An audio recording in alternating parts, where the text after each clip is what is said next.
Just in time for the holidays, Caralyn and Mark Buehner bring us another in their series of books featuring the Snowmen. This time it's Snowmen's 12 Nights of Christmas. Hi, I'm Dan Skinner, and welcome to the Kids Bookshelf.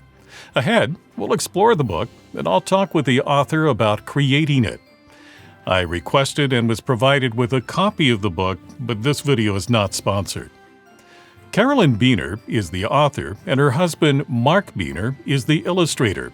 Together, they're the New York Times bestselling team behind numerous children's picture books.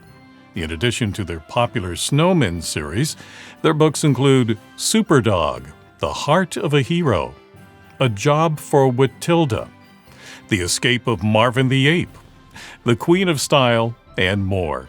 Well, next up, we'll talk about their new picture book, Snowmen's 12 Nights of Christmas. Caralyn, welcome to the Kids Bookshelf. Thank you. Well, this is another in the Snowmen series, so tell us about this series. So, my husband and I have been doing children's picture books since, I think the first one came out in 1990. About 20 years ago, we had a little experience where Mark had built a snowman in the front yard, and the next morning, the snowman had moved. And it was a prank, a delightful prank, but we were telling people about this. You know, the snowman had moved about 25 yards and was turned around. There's a little picture of it in the first book. And it sparked the idea for a poem that became a book. And honestly, we were blown away by its reception. He did a Pearl Buck story for Christmas that same year, which was lovely and you know, so lyrical and beautiful. And Snowman at Night just went gangbusters. So we followed it up with a Christmas book.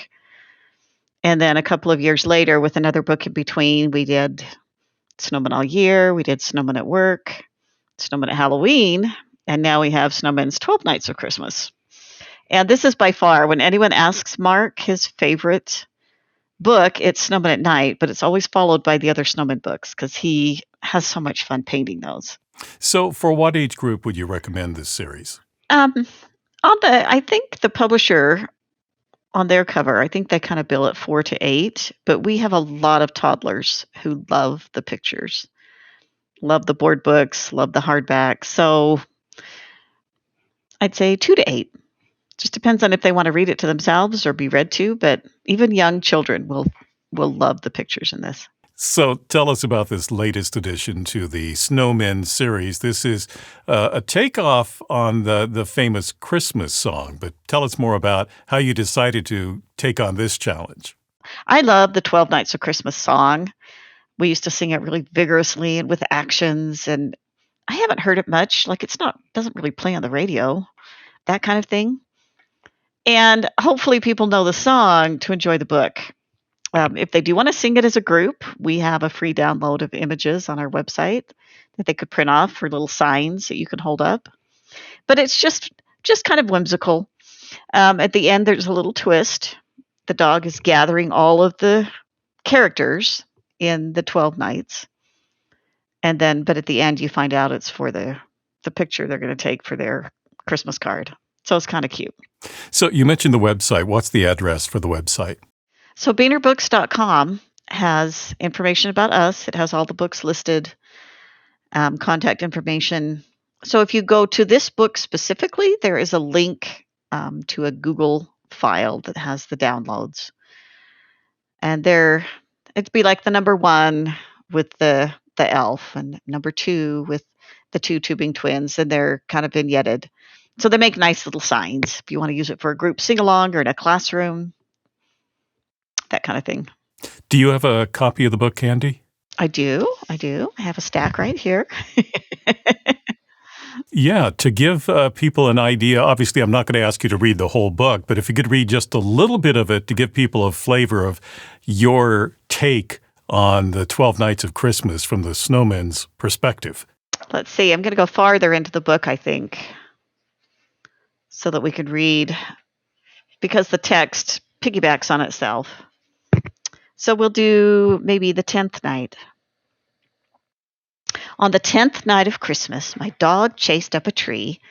10 cuddling kittens, 9 strolling shoppers, 8 prancing reindeer, 7 gnomes a knitting, 6 peeking penguins, 5 carolers, 4 scolding squirrels, 3 merry mice, 2 tubing twins, and an elf with a present for me.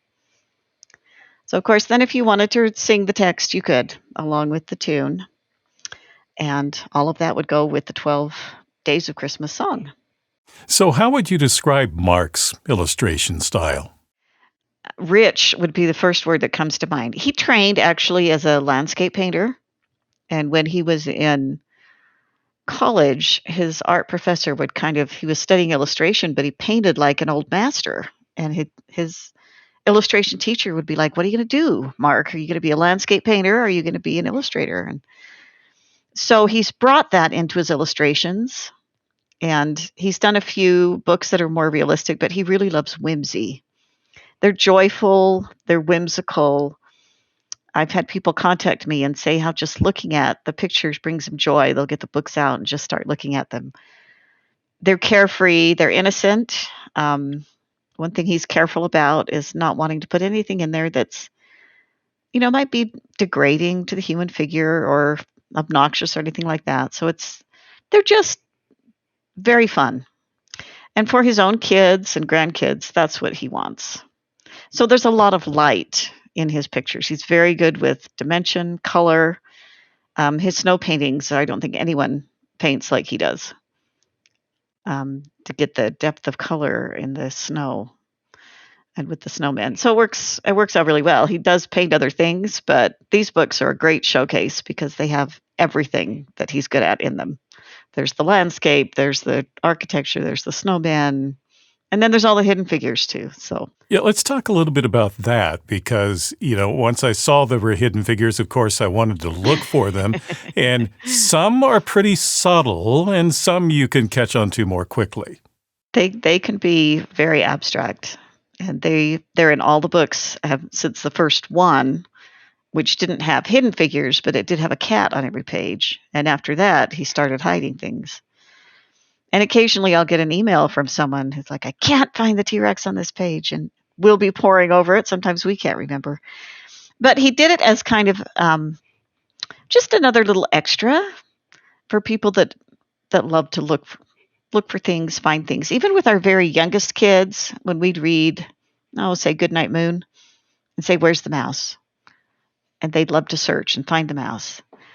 And so it's that kind of extra that he wants to bring to it. So you could read the story, you can look at the illustrations, but then you can go back and you can find these hidden figures. So in this book, there is the cat, the rabbit, the T-Rex, and the Santa face, but every page also has the foreshadowing of what's coming in the next illustration. So the page with number 1, with the elf, you'll see the 2 tubing twins in the picture. And in the next page, you'll see the 3 merry mice somewhere on that page. So there's actually 5 things you can find in every illustration. Now, Caralyn, I know you've worked with other illustrators for books, and frequently, as you know, those illustrators and the people who write the text work separately. There's, just an editor that goes in between. So being able to work with Mark as a team, do you think that gives you a creative advantage? It does, because I've learned that I don't have to put a lot of things in the text. It's changed the way I write. From the first book that I wrote, and I was coming at it as someone who'd written, poetry helped, but I'd written short stories and things, and so they were more descriptive. And I've learned that I can pare the text way down because I can trust him to do in the illustrations everything that I want. And we don't always have the same vision for it, but I don't have to describe anything. And there'll always be extras brought into the story that I didn't plan on. So it's amazing and it's fun. And it is true. I've only worked with 3 other illustrators, and I haven't met any of them. And one of them, there was a space of about 4 years between when I wrote the story and when he actually illustrated it. So it's amazing to be able to go down and watch it come to life in real time. And he'll take feedback from me. He's very good about that. He's not defensive or anything. He'll always ask me, "What do you think about this? And should we do this?" And he'll listen if I give feedback. And that's something that is so rare. And it's a privilege for me as an author to have that, to have him actually want to know what I actually think. And he'll change things on occasion if he agrees with me, and it's great.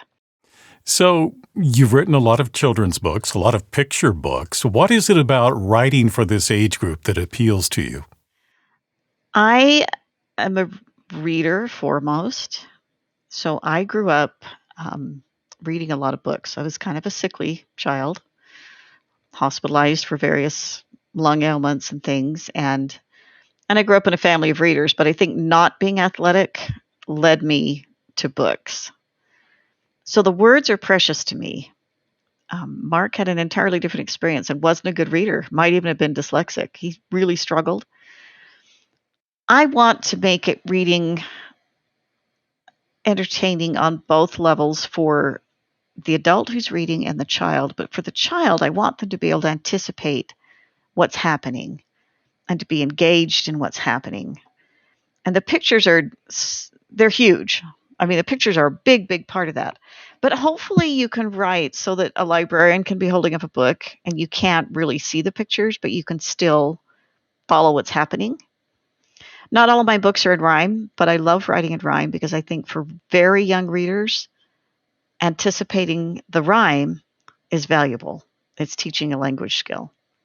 I also will sometimes, and this hasn't happened for a while, but my first editor challenged me on a word that she thought was a little too grown up for a kid's text.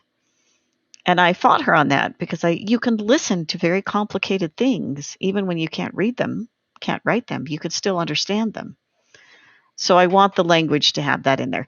But when it gets down to it, if Mark says, I want to do a book about this, then it's me forcing that to happen and making the rhymes work and that kind of thing. But I do love a good turn of phrase. And there's a couple of times where something will just work right. And it makes me laugh out loud. I love the combination of words.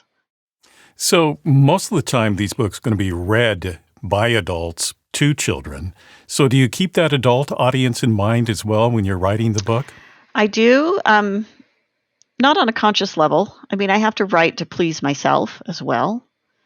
Mark definitely does because he's so visual. And it doesn't matter what we're looking at. We pick up a book, he's all about the pictures. And I'm way ahead of him, like, oh, wow, this says this and this. And he's still, poring over the pictures. So he definitely keeps that in mind. He wants the adults to read the text, but to go back and just be caught up in what's happening in the art. So I would say both, yeah. We're very conscious of that. We've read so many books aloud to our own kids and our grandkids that we want it to work. We want people to enjoy it when they're doing it. And lots of fun. I mean, the kids get into the repetition, and there's, of course, the alliteration and the language, etc. So it's a lot of fun. And, of course, the illustrations that go with it.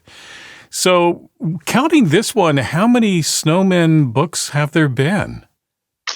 This is the 6th Snowman book. Mm-hmm. And I think the 27th book overall of our combined efforts, but the 6th Snowman book. Do you see more Snowmen adventures coming in the future? Yes, hopefully. They're not under contract. We have one that he's ready to submit, and one idea that he was talking about the other day that he was very excited about. And so I'm sure that as long as we can get them published, we'll do them. The book is Snowmen's 12 Nights of Christmas by Caralyn and Mark Buehner. Caralyn, thank you for talking with me today. Thank you for having me. It's been a delight. If you'd like to purchase a copy of Snowmen's 12 Nights of Christmas, I've placed a link for you in the description below. Well, thank you for watching this edition of the Kids Bookshelf. And if you'd like to see more videos about children's books and their authors, be sure to like, subscribe, and click on the bell to be notified about future programs. I'm Dan Skinner. Until next time, keep sharing the gift of reading.